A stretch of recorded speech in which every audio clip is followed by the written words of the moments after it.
Hi எல்லோருக்கும் வணக்கம். இன்னைக்கு ஆட்டு நுரையீரல் சுக்கா எப்படி செய்யலாம் அப்படின்றத பார்த்துடலாம். இது என்னுடைய ஃபேவரட் ரெசிபி. அதுக்கு நுரையீரலை இந்த மாதிரி கட் பண்ணி எடுத்துக்கணும். கொஞ்சமா தண்ணி சேர்த்து ஒரு கொதி வர அளவுக்கு கொதிக்க வச்சு எடுத்துக்கோங்க. ஏன்னா அதில் அழுக்கு இருக்கும், அதெல்லாம் போகிறதுக்கு தான் இந்த ப்ராசஸ்.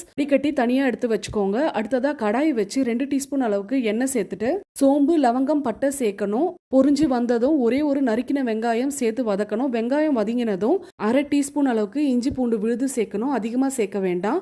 பச்சை வாசனை போனதும் ஒரு நறுக்கின தக்காளியை சேர்த்துட்டு வதங்கினதும் நுரையீரல் சேர்த்துக்கிறேன். இது ஒரே ஒரு நுரையீரல், அதுக்கான மசாலாவை தான் போட்டிருக்கேன். 3/4 டீஸ்பூன் மிளகாய் தூள், கொஞ்சம் உப்பு, மஞ்சள் தூள் சேர்த்துட்டு கொஞ்சமா தண்ணீர் ஊற்றி நல்லா கொதிக்க விடணும். இந்த நுரையீரல் வேகிறதுக்கு கண்டிப்பா 20 நிமிஷம் டைம் எடுக்கும். பாருங்க, கலர் நல்லா சேஞ்ச் ஆயிருக்கு, நல்லா சுண்டி வந்திருக்கு. இந்த சமயத்துல 1/2 டீஸ்பூன் அளவுக்கு இடிச்ச மிளகு சேர்த்துட்டு ஸ்டவ் ஆஃப் பண்ணிடலாம். அவ்வளவுதான், ரொம்பவே சுவையான ஆட்டு நுரையீரல் சுக்கா ரெடி ஆயிடுச்சு. ட்ரை பண்ணி பார்த்துட்டு உங்க ஃபீட்பேக்கை கமெண்ட் செக்ஷன்ல சொல்லுங்க. பாய்.